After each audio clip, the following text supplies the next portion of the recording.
Welcome to another week of the Queensland Conservative. I'm Lyle Shelton.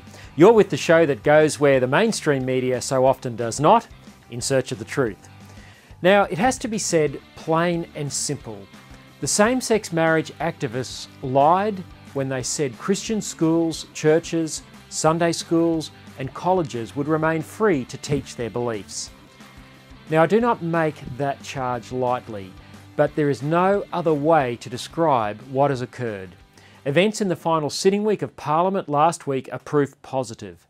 So concerned about their freedoms because of legislation from Labor before the Senate, a group of prominent Christian leaders took the extraordinary step of warning in a joint letter that teaching religious views on marriage was at risk. Now let's just stop and pause for a minute.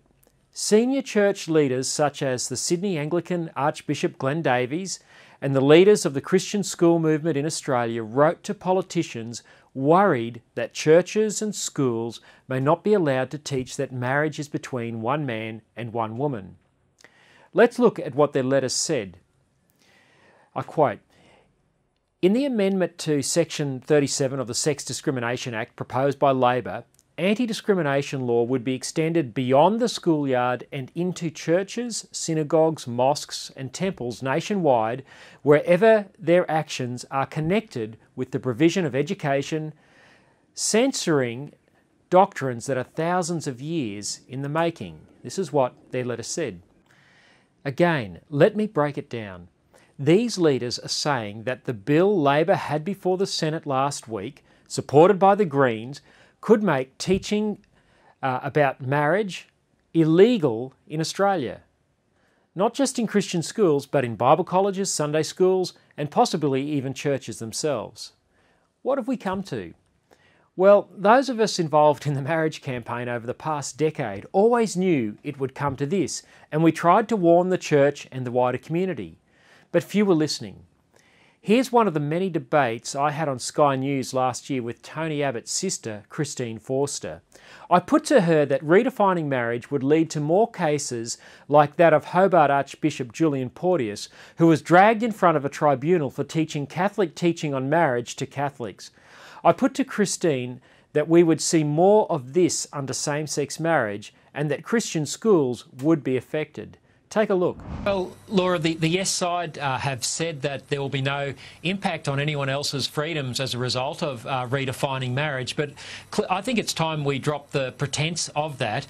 The protections outlined in the Smith Bill, as we've discussed many times before, are very narrow. They do not protect very many Australians at all. There is absolutely no protection for freedom of speech, and we know that one of the key leaders of the same-sex marriage movement, Rodney Croome, wants to fine people, drag them before tribunals who express a view that is contrary to the same-sex marriage view. So this is going to take away freedom in Australia from millions of people, and I expect that the public, even if they have voted yes, and I'm not conceding anything, but if there is a yes vote, they will expect the yes side to live up to what they've been telling the public for 10 years, and that is that no one else's freedoms will be affected. But of course we know that's not the case, and we know that people are going to be fined, that Christian and Muslim schools won't be free to teach that marriage is exclusively between one man and a woman. We don't know that they are going to be fined, though. That is just one proposal, as you put it, by one person that's actually not in Parliament.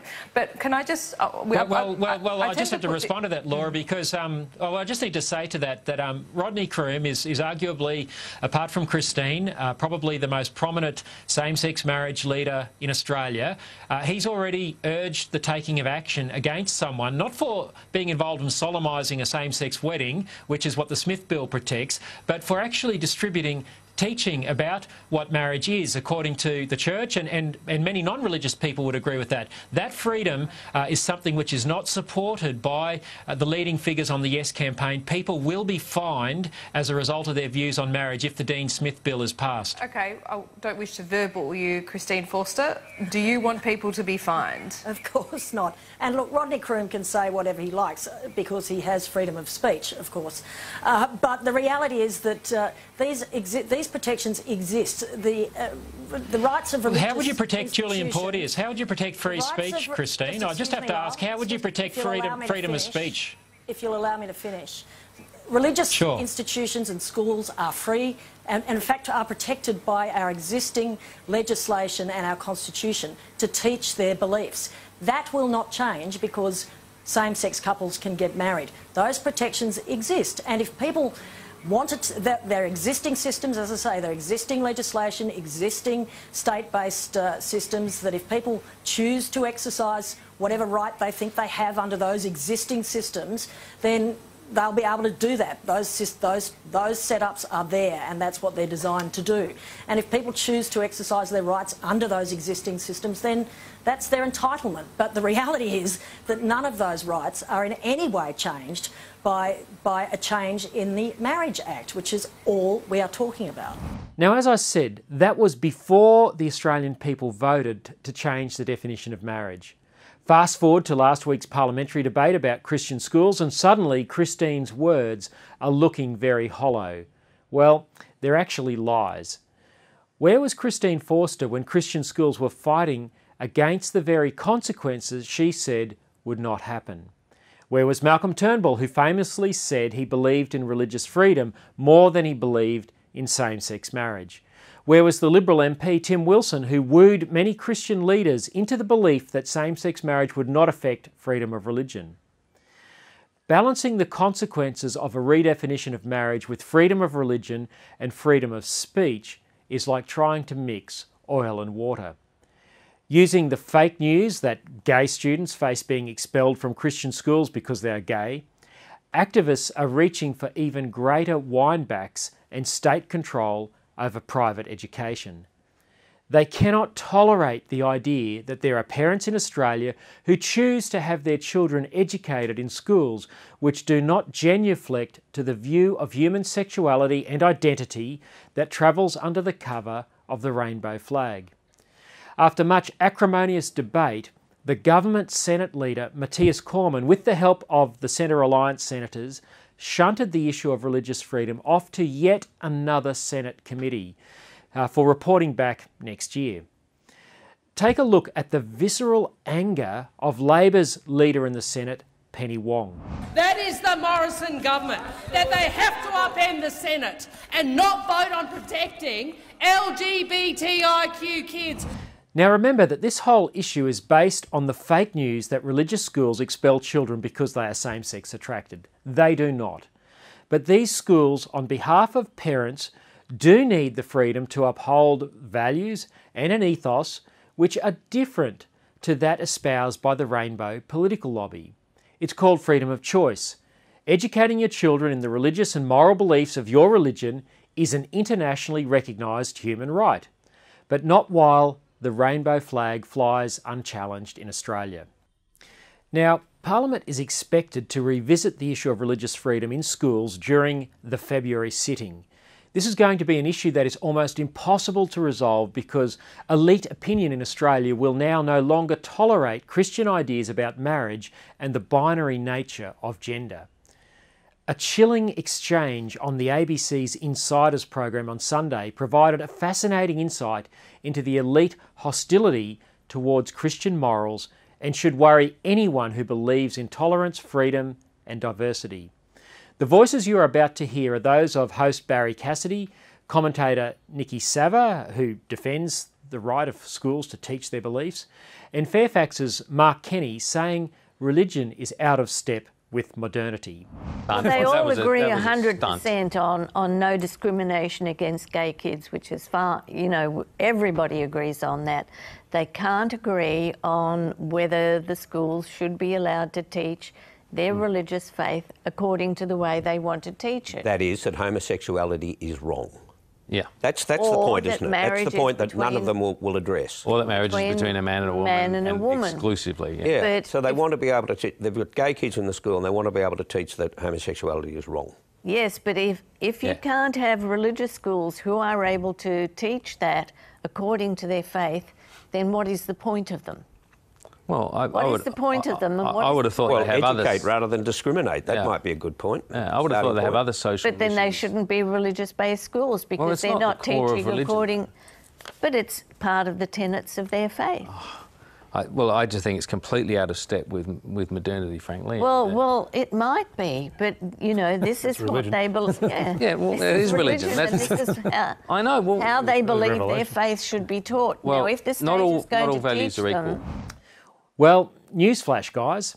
Christianity has always been out of step with the fads of the day. It has been out of step with empires and elites many times before, and I predict Christianity will remain alive and well and relevant to moderns long after insiders has ceased to exist. But suddenly in Australia today, according to elite opinion, it is now immoral to promote morality based on Christianity.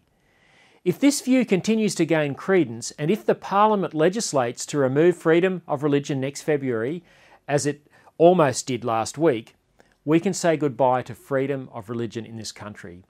We are witnessing a big change in our culture, and it's happening on our watch. Freedom literally hangs in the balance, and yet so much of the church and the wider Australian population who would also be concerned are asleep as the freedom rug is pulled from under them. The last word should go to Mark Spencer of Christian Schools Australia, who said this to the Australian newspaper: "They don't want us to be able to teach our faith, values and beliefs in religious schools, and that's pretty frightening, pretty chilling to religious faith bodies." For those who will never accept the state's new definition of marriage, and I'm one of them, these are challenging times. Despite her assertions on Sky News last year that schools would remain free, Christine Forster remains silent. She, like the rest of the same-sex marriage campaign leaders, remain untroubled by the media, which will not make them give an account for their broken promises. Like so many of the left's policy wins, same-sex marriage was won because people were told lies. The idea that same-sex marriage and freedom can coexist is also a lie. That is because the idea of same-sex marriage is a lie in and of itself. Policy based on a lie that has won public approval based on lies will only create chaos and oppression. The issue of religious freedom is supposed to come back to Parliament when politicians return in February. If the Parliament is able to resolve this issue, it will not be resolved in favour of freedom. The left never thought it would be. Now, I know this has been a long segment, but there is one more important development that occurred last week that you should be aware of. The Yes campaign from last year's marriage debate, remember these are the people who told us there would be no consequences to anyone else's freedoms. Well, the Yes campaign is reformed. With a $500,000 war chest and now rebranded Equality Australia, their reformed campaign machine will fight to bury freedom of speech and freedom of religion when it comes to dissent to the rainbow political agenda. I hope you're catching the irony of all this. The very people who told us there would be no consequences for anyone else resulting from the love of two people, last week started a campaign organisation to enforce the consequences they told us did not exist. I'm Lyle Shelton. I'm running for the Senate with the Australian Conservatives because we need to bring truth back to politics. Stick around, there's more to come.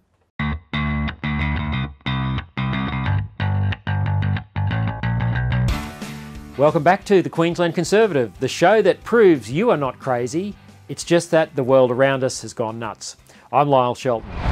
Well, this week, thousands of politicians and technocrats are gathering in Katowice, Poland, to take global action against so-called man-made climate change to the next level.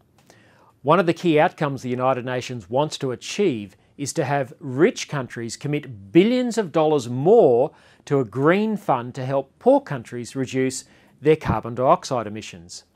Australia's Environment Minister Melissa Price is there, and already she is under pressure to cough up more of our money. Prime Minister Scott Morrison has said no, and good on him for this.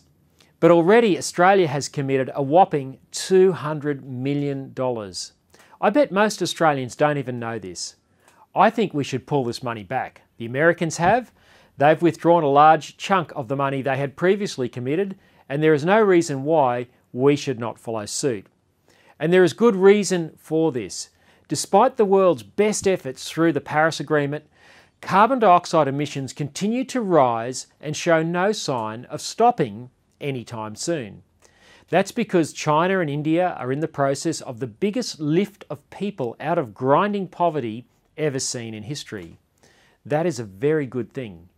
Their appetite for our coal is enormous, and it is not about to subside anytime soon. And we have to bear in mind that the rest of the developed world continues to burn coal so that industry can create jobs and so that the lights can stay on. Danish environmentalist Bjorn Lomborg writes sensibly about climate change. In last weekend's Weekend Australian, he pointed out that, quote, the International Energy Agency estimates globally we get less than 1% of our energy needs from solar and wind. And even in 2040, doing everything promised in the Paris Agreement, we'll get 3.6%, end quote. Yet the cost of converting to wind and solar, which cannot provide baseload power, is horrendously expensive. Tackled by journalists in Whyalla, South Australia this week, the Prime Minister talked up the government's climate change credentials. Well, there's always a mix, and we support renewables, obviously, and we've been the supporter of projects like the Qld pumped hydro project. We stepped in on that several years ago. It's not a choice between them. You actually have to embrace both. They're all part of the energy mix. But it's also important to realise that you continue to need reliable power supply, not just intermittent supply, to ensure the future of Australia's industries. And Labor's 45% emissions reduction target, as the Business Council of Australia has said, is an economy-wrecking target. I mean, we've got a sensible target. It's 26%. We're going to meet it in 2030. We've met Kyoto 1, we're going to meet Kyoto 2. And that's recognised. But the thing is, you've got to be sensible about it. You've got to get the balance in this right. We've got sensible emissions reductions targets. We've got $15 billion of investment going into renewable power right now. So there's no shortage of that investment going in. Now, the trouble with all this is that the UN and elite global warming alarmist opinion will not be satisfied with countries like Australia stopping at a 26% emissions reduction target. Morrison tries to calm down the media by reminding them that $15 billion is being invested in renewables. I don't know what percentage of this $15 billion is taxpayers' money in the form of subsidies to big energy companies, but I suspect the bulk of it is our money because renewables are not competitive with coal and need our money to prop them up. But what I do know is that $15 billion is more than is being invested in actually solving our energy crisis by building baseload power generating capacity in Australia. In the past couple of weeks, Adani has announced it will start production of its mega mine in central Queensland within the next 2 years. And a second mega mine, the China Stone Coal Mine, also in the Galilee Basin in central Queensland, has been recently announced.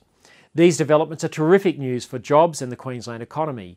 But the coal-phobic Queensland government has been too embarrassed to even welcome the news of thousands of more jobs and billions of dollars in more tax royalties to help pay for our schools, roads and hospitals. Queensland coal is being burned like never before overseas, and yet we are not allowed to burn it here in new coal-fired power stations. Not even warnings from the Australian energy market operator of summer blackouts is enough to jolt our politicians into action on baseload power.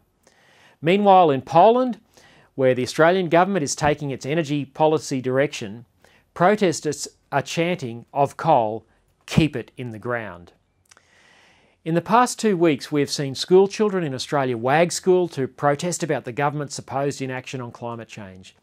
The kids would have been better off reading Bjorn Lomborg's column in last weekend's Weekend Australian.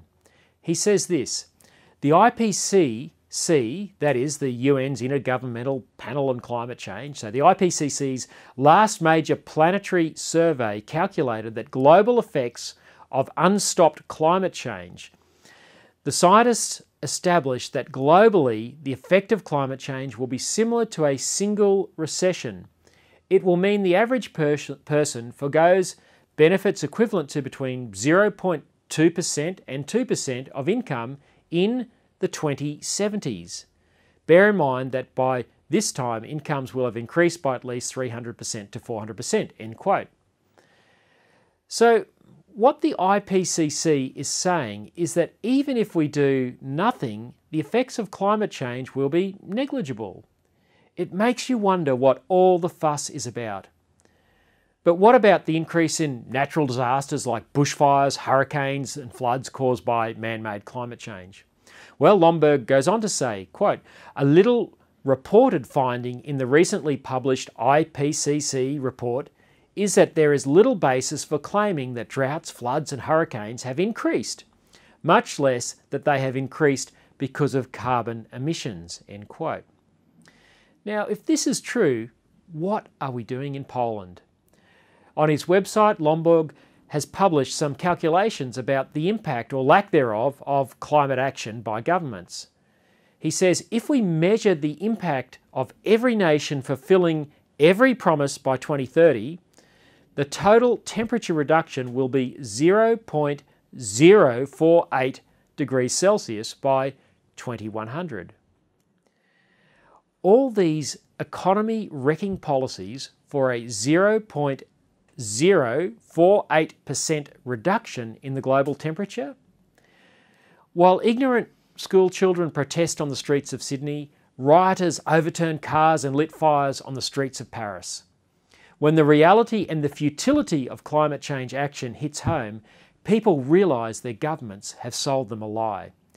Imagine what we could do for our economy if we were not afraid to do what the rest of the world is doing with our coal, generating cheap and reliable baseload power. I'm Lyle Shelton. I'm running for the Senate because Labor and Liberal have lost the plot. Thanks for your company. Until next week, you've been with the Queensland Conservative.